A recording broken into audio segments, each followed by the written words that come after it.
There's really five main things we consider when we drop, aka go to purchase a horse out of a race. So first off, there's certain races where horses are for sale. They're called claiming races. It's a way to keep competition level. It's a way to allow horses that aren't Kentucky Derby level to still compete for wins on a level playing field.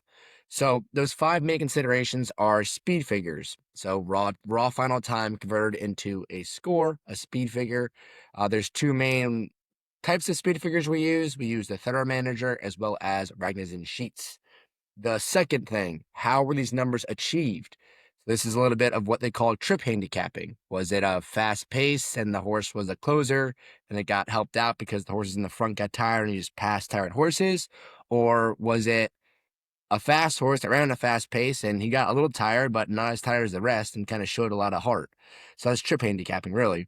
The third is, are there any improvement angles? Is the horse a 3-year-old that is kind of progressing? Is the horse 6 and you can't really think that it's going to achieve any new high speed figures, any new high scores? So that's the third. The fourth would be kind of trying to play a little bit of reverse psychology in terms of why is this horse in today for this particular price. So the horses are all set. It's a set price going into the race, so you know what the horse costs. And there's certain races where they're for sale, certain races where they're not for sale. So you kind of have to read between the lines a little bit. All right, a horse that's never been for sale is now for sale for 20,000. Does the horse have an issue? Is the horse still training? There could be like minor things that bug a horse that, the horse can still race, but may not perform up to its, top standard. You can kind of think about it like a basketball player that's just coming back from injury, needs a few games to kind of get into the rhythm, is still playing, but it's not going to be at his top level. That's kind of similar here.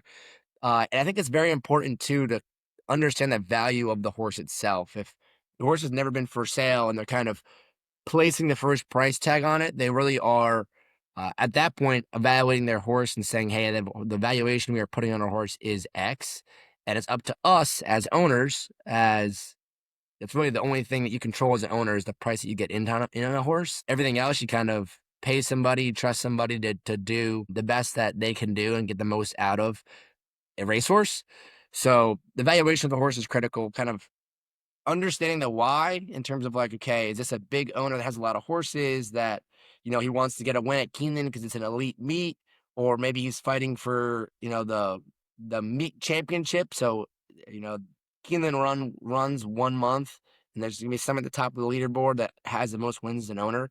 Every now and then you'll see a horse that's maybe worth 75,000 in for 40,000 because they want to win. They want to win that championship. So understanding like the human connections as well as the valuation that they put on the horse is important to understand, because ultimately in the claiming game, like you typically will have a horse from one race to, we've had a horse shaken loose that we had for 17 races after we claimed him. So understanding the valuations is critical, because that's where most of the money is in horse racing in general, because I mean, you have a really nice horse that's winning at the claiming level. Yes, you can make a little bit of money off of the purses and it's paying its day rate, it's paying its monthly, about $5,000 a month to keep a horse in training, by competing well on the racetrack and earning purse money. But ultimately, as owners, your exit is where the money is made. And the last thing is the next spot. So is this horse eligible for non-winners of 2, non-winners of 3? Has it won an allowance race? So that kind of goes into understanding the condition book, which is a whole other onion to peel back. But understanding, okay, is there a race in, the next 3 to 6 weeks that this horse could target, based upon its performance today? Okay, if it performs well, we can project the horse will go in X race. If it does poorly, maybe we will enter in Y race if we do get the horse. That's another thing as well. Every now and then, like you have multiple people in on the same horse. The price is already set. So you walk into the racing office, everyone gets a number, they put it in a little bottle, shake it up, pull the number out, and if your number is pulled, you get that horse. So oftentimes at Keeneland, especially, you are shaking for a horse, they call it. So multiple people are in on the same horse. So understanding the next spot's important too. So to recap, 5 decision criteria: speed figures, how they achieved them to trip handicapping. Are there any improvement angles? Horse age, training patterns, etc.